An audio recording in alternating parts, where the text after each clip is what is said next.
Assalamualaikum warahmatullahi wabarakatuh. Halo, selamat pagi buat para sahabat muslim dan muslimah dimanapun kalian berada. Jumpa lagi dengan saya Kak Vina dan rekan-rekan saya Kak Azin, Kak Arifah, dan Kak Adit. Apa kabar sahabat podcast hari ini? Semoga selalu diberi kesehatan oleh Allah Subhanahu wa Ta'ala. Dan jangan lupa selalu semangat dan tetap semangat dalam kondisi apapun. Sebelum masuk ke penjelasan, pastikan kalian cari tempat yang aman ya buat dengerin podcast kali ini. Dan pastikan juga baterai HP dan headset kalian aman. Dan yang paling penting, jangan lupa siapkan alat tulis untuk mencatat poin-poin yang sekiranya penting. Nah, pasti kalian semua sudah penasaran dengan tema kita hari ini kan? Kira-kira kita akan membahas tema apa ya? Yang akan kita bahas kali ini yaitu tentang rukun iman. Harapannya setelah mendengar penjelasan dari kami, tentunya sahabat-sahabat podcast dapat mengetahui dan mengamalkan rukun iman. Pasti sahabat-sahabat podcast sudah gak asing lagi ya dengan istilah rukun iman. Nah, sebelum masuk ke penjelasan kali ini, kakak mau tanya dari kalian, ada yang tahu apa sih artinya rukun iman itu? Aku tahu. Oke, biar gak salah paham, kalian dengarkan penjelasan dari Kak Arifah. Bicara soal rukun iman, kita harus tahu dong artinya rukun iman itu. Nah, jadi rukun iman itu berasal dari dua kata, rukun dan iman. Rukun yang artinya dasar atau pondasi, sedangkan iman artinya diyakinkan atau kepercayaan. Jadi, dapat disimpulkan rukun iman itu adalah keyakinan dalam hati seorang muslim yang diucapkan dengan lisan dan diamalkan dengan perbuatan. Oh, jadi setiap orang muslim itu wajib beriman ya, Kak? Iya, betul sekali. Setiap orang muslim diwajibkan beriman kepada 6 perkara yang meliputi 1.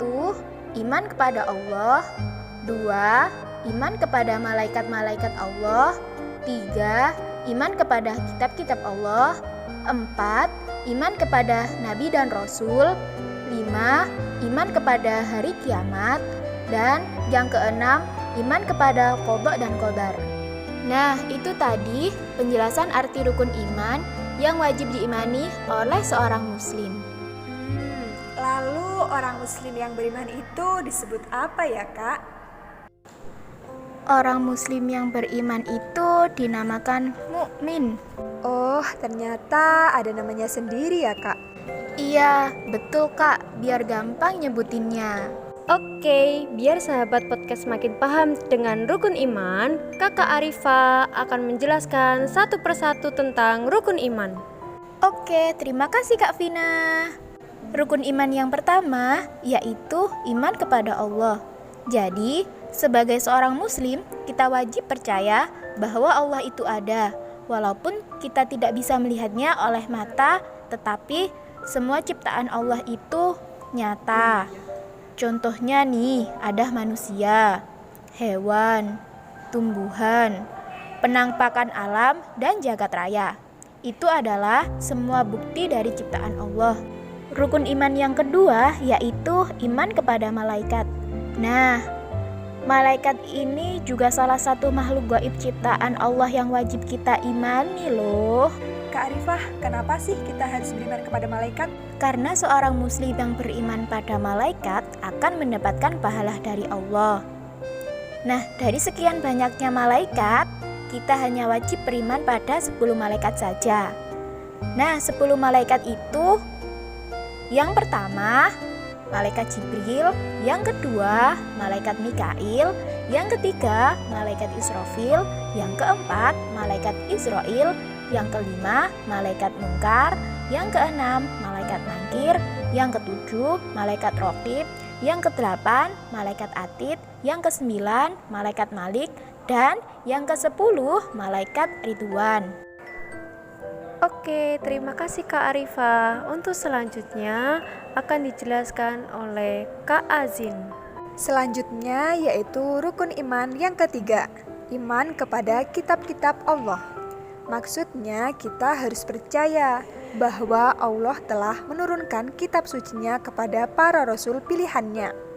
Di antaranya ada kitab Taurat yang diturunkan kepada Nabi Musa, kitab Injil diturunkan kepada Nabi Isa, dan kitab Al-Quran diturunkan kepada Nabi Muhammad SAW.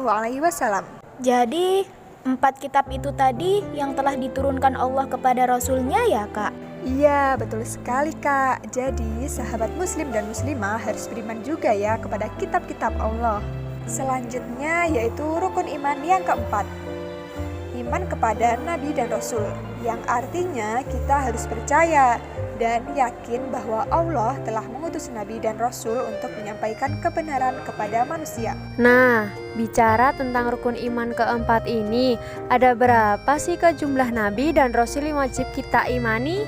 Jadi, Nabi dan Rasul yang wajib diimani itu ada 25 Kak. Wah, ternyata ada 25 Nabi dan Rasul yang wajib kita imani ya. Kira-kira siapa saja tuh Kak nama-namanya?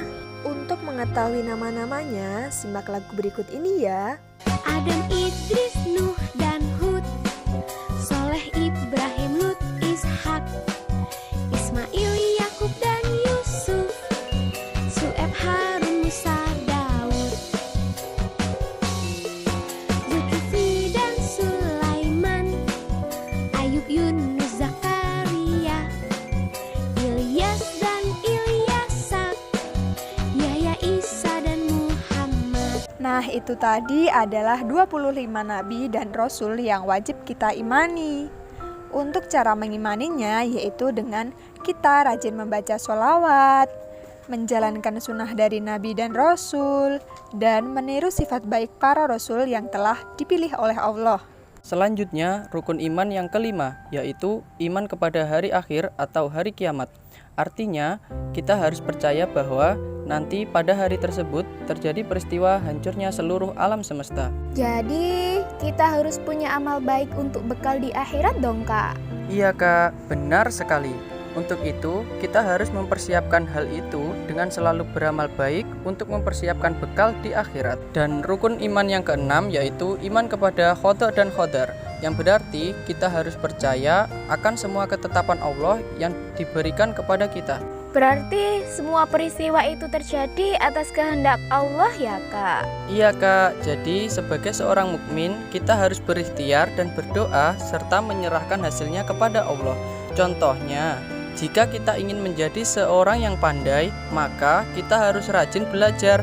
Dan jika kita ingin menjadi seorang yang kaya, maka kita harus bekerja dengan giat. Di samping itu, kita harus mengimbangi dengan berdoa dan selalu menyerahkan hasilnya kepada Allah. Oh, begitu ya Kak. Jadi, kalau bersyukur dalam kondisi apapun juga termasuk rukun iman yang keenam ya Kak? Iya Kak, betul sekali. Baik, tak terasa kita sudah berada di penghujung pembahasan. Semoga tema pembahasan kali ini dapat bermanfaat untuk sahabat-sahabat podcast yang di rumah. Terima kasih untuk kebersamaan sahabat hari ini dan cukup sampai di sini kami menemani kalian semua. Semoga esok kita bisa berjumpa lagi di lain kesempatan. Saya Kak Vina, Saya Kak Azin. Saya Kak Arifah. Dan saya Kak Aditya. pamit undur diri dari ruang dengar sahabat podcast. Hidup kesepian tanpa kekasih. Cukup sekian, terima kasih. Wassalamualaikum warahmatullahi wabarakatuh. Halo teman-teman, biar kalian gak bingung cara pembuatan podcast, aku akan menjelaskan bagaimana proses dan cara pembuatannya. Langkah yang pertama yaitu siapkan alat dan bahan. Alatnya apa aja sih Kak? Alatnya yaitu laptop sama HP. Dan bahannya yaitu skrip percakapan. Langkah yang kedua, carilah tema yang akan dibahas, kemudian buatlah skrip percakapan. Langkah yang ketiga yaitu bagi skrip percakapan pada setiap anggota kelompok. Langkah yang keempat yaitu rekam skrip percakapan menggunakan handphone. Kemudian kalau sudah selesai, skrip percakapan digabung menjadi satu, kemudian dijadikan podcast menggunakan aplikasi Capcut. Nah, kalian pasti belum tahu ya bagaimana cara membuat podcast menggunakan aplikasi Capcut.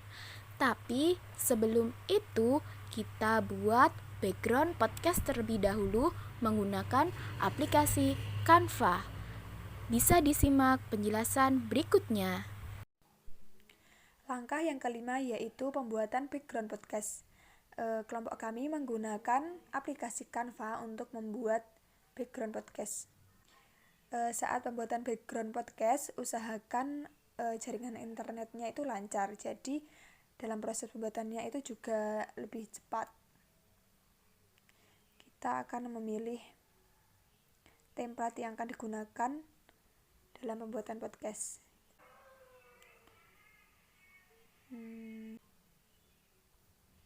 Kita langsung saja cari template podcast.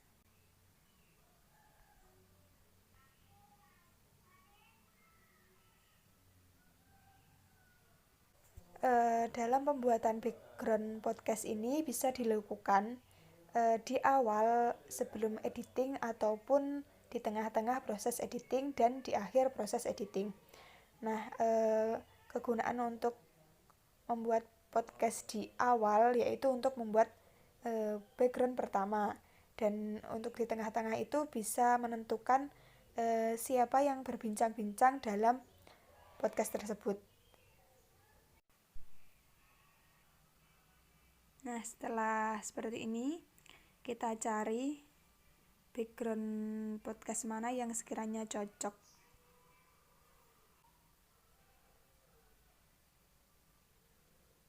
Nah, kita coba ini.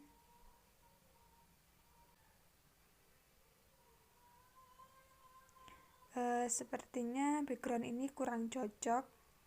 Kita cari lagi.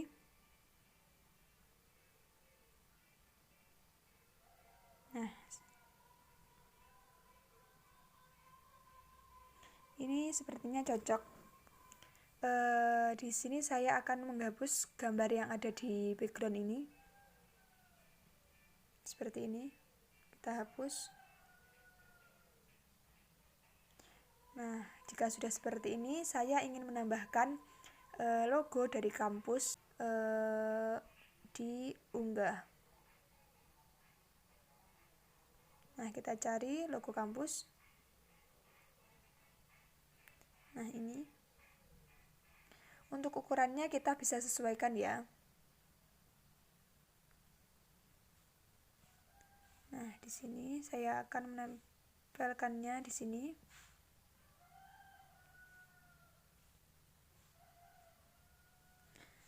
Lalu kita buat tulisan.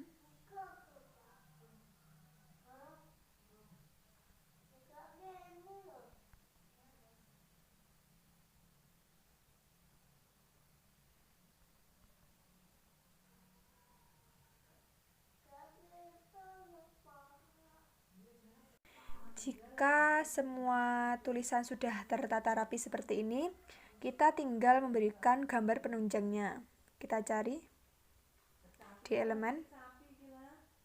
Selanjutnya yaitu cara membuat podcast menggunakan aplikasi Capcut. Langkah yang pertama, download aplikasi Capcut. Kalau sudah ada, kita buka aplikasi Capcut. Kemudian proyek baru. Tambahkan background yang telah kita buat pada aplikasi Canva. Tambah. Kalau sudah seperti ini, tambahkan audio atau rekaman yang telah kita rekam dari skrip percakapan tadi. Pilih suara. Pilih dari perangkat. Cari nama audio yang telah kita rekam tadi.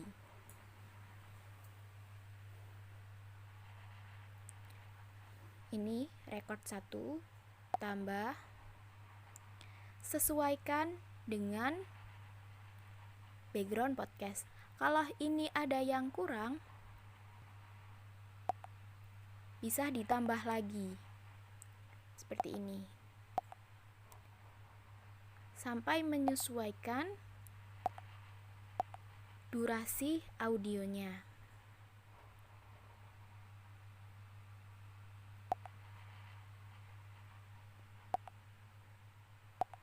Pilih dari perangkat,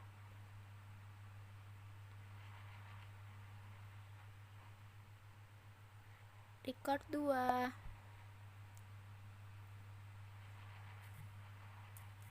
Kita gabungkan, lalu sesuaikan. Seperti itu seterusnya sampai selesai, kemudian disimpan seperti ini. Kalau sudah selesai dan disimpan, barulah podcast kita sudah jadi. Gitu ya cara membuat podcast menggunakan aplikasi Capcut.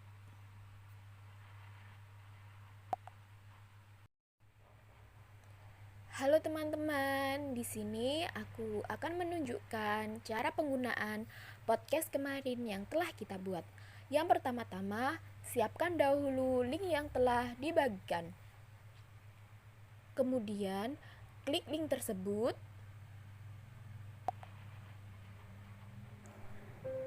Assalamualaikum Nah, warahmatullahi kalau wabarakatuh.